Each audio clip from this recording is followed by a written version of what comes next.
नमस्कार, मैं मिलन भड़के। आज के एपिसोड में बात करेंगे गौरी लंकेश हत्याकांड के बारे में।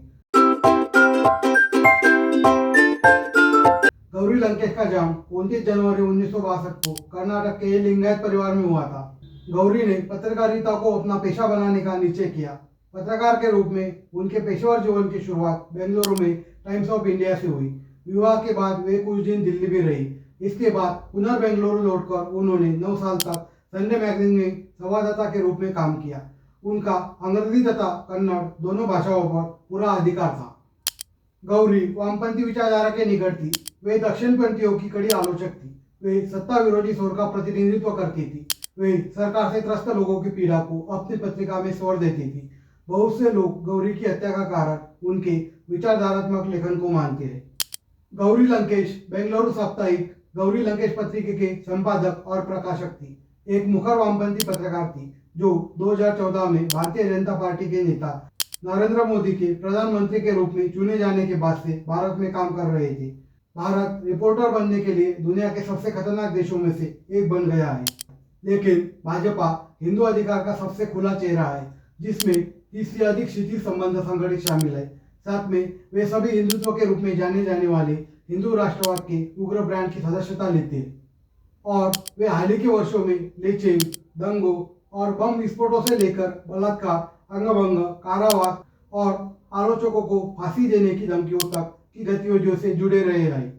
गौरी लंकेश उस हिंदू दक्षिणपंथ के लिए खतरनाक थी जो बहुसंख्यक का प्रतिनिधित्व करने के बाद अपने जोरदार दावों के बावजूद इस बात से अच्छी तरह वाकिफ है कि उसका व्यापक प्रभुत्व कितना नया है। फिर भी यह तथ्य है कि जबकि गौरी लंकेश के काम को भारत में प्रगतिशील राजनीति और मुद्दों से जुड़े लोग हिंदू राष्ट्रवाद, क्रोनी पूंजीवाद, लिंगवाद, जातिवाद के आलोचक जानते थे और उसकी प्रशंसा करते थे, यह उन क्षेत्रों से परे काफी हद तक अदृश्य था। यह राष्ट्रीय टेलीविजन और प्रिंट मीडिया के क्षेत्रों में विशेष रूप से सच था। ऐसे आउटलेट जो दिन के विवादास्पद मामलों पर रणनीतिक चुप्पी में पीछे हटने और भाजपा और उसके विभिन्न प्रकार की दक्षिणपंथी राजनीति पर सक्रिय रूप में जयकार करने के बीच घृणित उपभोक्तावाद और विद्वेषपूर्ण राष्ट्रवाद के बीच देखते थे। जैसे ही गौरी लंकेश राजनीतिक सवालों में अधिक शामिल हो गए, उन्होंने जून 2004 में भारतीय अति वामपंथी आंदोलन के सदस्यों द्वारा आयोजित एक संवाददाता सम्मेलन में भाग लेने के लिए मलनाड के दक्षिण पश्चिमी क्षेत्र की यात्रा की, जिन्हें नक्सली या माओवाद कहा जाता है। उन्होंने नक्सलियों को बदनाम करने के बजाय सरकार को उनके साथ बातचीत में शामिल करने का प्रयास किया। उन्होंने 2003 में अपने पेपर के लिए एक शॉप एड लिखा था, जिसे उनकी मृत्यु के बाद हफ्तों में द न्यूयॉर्क टाइम्स द्वारा अनुवादित और पुनः प्रकाशित किया गया था, जिसमें दोनों देशों के बीच भारी सैन्यकृत सीमाओं के पार एक दूसरे को घूरने वाले भारतीयों और पाकिस्तानियों की समानता और पारंपरिक जिज्ञासा के बारे में बात की गई थी। राष्ट्रीय युवा कार्यकर्ता जो अक्सर पहचान और विचारधारा के आधार पर विभाजित होते हैं, उनने लंकेश द्वारा उनके बीच वामपंथियों, मुस्लिमों, दलितों, महिलाओं एवं मूल निवासियों के बीच हिंदुत्व और भविष्य के लिए इसके डायोस्टोपियन ब्लूप्रिंट के प्रति उनकी सामान्य शुद्धता के आधार पर मध्यस्थता करने में सफल प्रयासों की बात की थी। हाल ही के वर्षों में दक्षिणपंथी हिंदू धर्म के प्रति लंकेश के विरोध ने यह दावा करने का रूप ले लिया था कि कर्नाटक में लिंगायत समुदाय जिससे वह संबंधित थी, उस समुदाय को एक अलग धर्म का दर्जा दिया जाना चाहिए। ऐसा एक तर्क जिसने शक्तिशाली रूढ़िवादी लोगों को नाराज कर दिया होगा। लिंगायतों का गुट वीरशैव, जो खुद को और विस्तार से सभी लिंगायतों को हिंदू गुट के हिस्से के रूप में देखते थे। अगस्त 2015 में मारे गए विद्वान कलबुर्गी भी लिंगायत थे। लिंगायत आंदोलन के केंद्र में 12वीं शताब्दी के ग्रंथों का उपयोग करते हुए कलबुर्गी ने भी लिंगायतों को जाति आधारित हिंदू धर्म से काफी अलग होने के बारे में एक समान तर्क दिया था। धमकियां मिलने के बाद उन्हें पुलिस सुरक्षा मुहैया कराई गई थी। अपने अंगरक्षकों को वापस बुलाने के लिए कहने के 15 दिन बाद उनकी हत्या कर दी गई थी। लिंगायतों को भाजपा के सबसे बड़े वोटिंग ब्लॉक के रूप में भर्ती किया गया है। यह घोषणा कि लिंगायत एक अल्पसंख्यक का धर्म है, भाजपा के लिए यह सबसे बुरी बात हो सकती थी। उस समय कर्नाटक में जब वो कांग्रेस को खत्म करने की योजना बना रही थी। गौरी लंकेश अक्सर मोदी को भूसी बसिया लिखा करती थी, जिसका अर्थ होता है जब भी मुंह खोलेंगे झूठी बोलेंगे। और आपको भी पता है कि 10 सालों में कितना बोले और कितना सही काम किए, ये मुझे आपको बताने की कोई ज़रूरत नहीं है। उनकी मृत्यु के बाद भी क्रूरता कम नहीं हुई, क्योंकि लिंगायत प्रथाओं को ध्यान में रखते हुए उनका अंतिम संस्कार करने के बजाय दफनाया गया था। यह तर्क देने की कोशिश की गई थी कि वह ईसाई थी, जैसे ही इससे उनकी हत्या उचित हो गई है। गुजरात के एक व्यक्ति ने खुद को परिधान निर्माता और हिंदू राष्ट्रवादी बताया, जो उस समय मोदी द्वारा फॉलो किए गए 1779 खातों में से एक था। उसने ट्वीट किया कि एक कुतिया कुत्ते की मौत मरती है और सभी पिल्ले एक ही धुन में रोते हैं। एक अन्य व्यक्ति ने भी फेसबुक पर पोस्ट किया था कि लंकेश के प्रति रत्ती भर भी सहानुभूति नहीं है और हत्यारों को उनके शरीर को गोलियों से छलनी कर देना चाहिए था और यहाँ तक कि उनके अपार्टमेंट को भी उड़ा देना चाहिए था। उन्होंने एक हिट सूची जारी की जिसमें मांग की गई थी कि 5 महिलाओं, सभी सार्वजनिक रूप से दिखाई देने वाले लेखकों, पत्रकारों और उदारवादी से लेकर वामपंथी राजनीति वाले टिप्पणीकारों को मार दिया जाए। वास्तव में गौरी लंकेश पत्रिका के अंतिम अंक को झूठी खबरों के युग में कहा गया था, जिसमें लंकेश के संपादकीय में हिंदू दक्षिणपंथ और उसके झूठ के कारनामों का आह्वान किया गया था।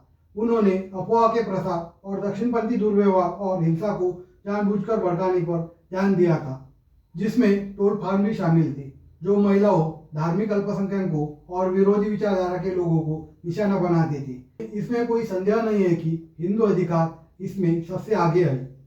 फिर भी यह संभावना है कि सनातन संस्था, जो हाल ही में दक्षिणपंथी हिंदू धर्म में शामिल हुई है, लंकेश और अन्यों की हत्याओं के पीछे हो सकती है।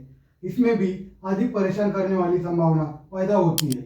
इससे पता चलता है कि भाजपा के संरक्षण में उद्यमशील हिंदुत्व का एक मॉडल सामने आया है, जिसमें नए संगठन शामिल है जो हिंसा के स्वतंत्र कृत्यों को अंजाम देते हैं। हालांकि सनातन संस्था की बड़ी महत्वाकांक्षा थी कि 2023 तक हिंदू राष्ट्र या हिंदू राष्ट्र की स्थापना है, जो उस बिंदु को सुझाव देती है जहां हत्याओं की छाया दुनिया चुनावी राजनीति के दायरे से मिलती है।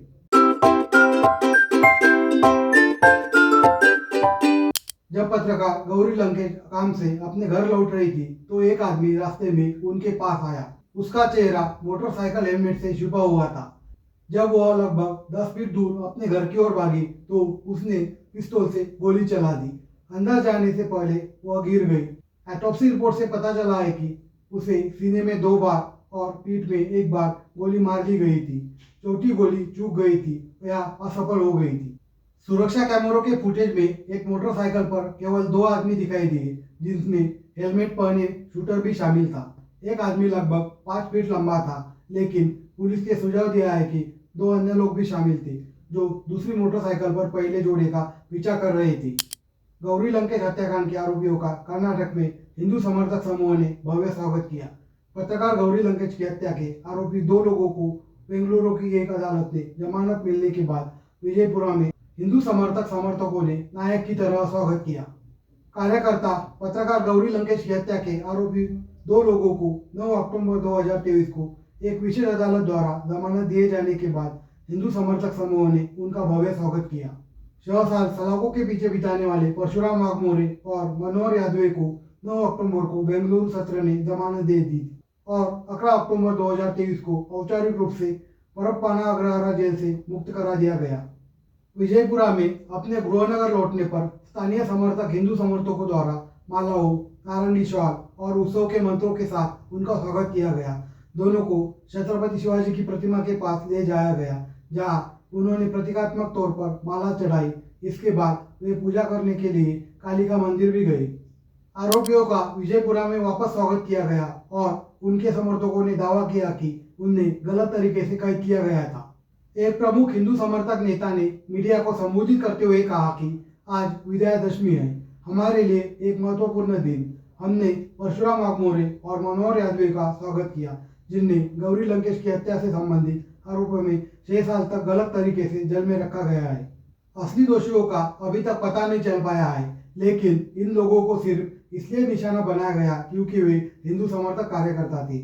उनके परिवार को नुकसान हुआ है और इस अन्याय पर गंभीर आत्मनिरीक्षण की जरूरत है। जबकि आरोपी एक दूसरे को 2010 से जानते थे। गौरी को मारने की साजिश जून 2014 में बेलगांव के एक घर में हुई थी, जिसे भरत कुरानी ने किराए पर दिया था।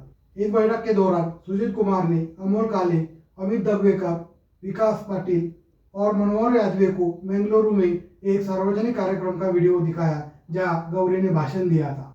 गौरी लंकेश कन्नड़ टैबलाइड गौरी लंकेश पत्रिका की संपादक थी और धर्मनिरपेक्षता और सामाजिक न्याय की वकालत के लिए जानी जाती थी। उनकी हत्या की पूरे भारत में व्यापक निंदा हुई, जिसके कारण राजनीतिक नेताओं और नागरिक समाज सहित विभिन्न क्षेत्रों से विरोध प्रदर्शन और न्याय की मांग की गई। इस हत्या की तुलना तर्कवादियों और हिंदुत्व विचारधारा के आलोचकों की पिछली हत्याओं से की गई है, जिससे भारत में असहमति की आवाजों की सुरक्षा को लेकर चिंता बढ़ गई थी। उनकी मृत्यु के 1 महीने के भीतर उनके काम को मरणोपरांत अन्ना पोलितकोवस्काया पुरस्कार प्रदान किया गया था, जिसका नाम एक रूसी पत्रकार के सम्मान में रखा गया था, जिनकी 2006 में मॉस्को में हत्या कर दी गई थी।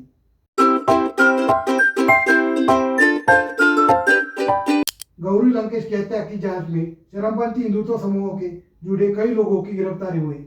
विशेष जांच दल यानी एसआईटी ने कुल 18 आरोपियों की पहचान की, जिनमें परशुराम वाघमोरे, गणेश मिस्किन जैसे प्रमुख लोग शामिल थे, जो सीधे तौर पर गोलीबारी में शामिल थे। एसआईटी ने इन व्यक्तियों को एक संगठित आपराधिक सिंडिकेट का हिस्सा बताया, जिसका उद्देश्य उनकी विचारधारा के आलोचकों को चुप कराना था। हाल ही के घटनाक्रम में कई आरोपियों को जमानत दे दी गई है, जिससे इस हाई प्रोफाइल मामले में चल रहे मुकदमे की गति और न्याय की निहितार्थ पर चिंताएं बढ़ गई है। उदाहरण के लिए दिसंबर 2023 में कर्नाटक उच्च न्यायालय ने मोहन नायक को जमानत दे दी, जिस पर हत्या के लिए साधु समाज सहायता प्रदान करने का आरोप था। इस फैसले का गौरी लंकेश के परिवार और कर्नाटक सरकार ने विरोध किया। 2024 की शुरुआत में कई आरोपियों को जमानत पर रिहा कर दिया गया।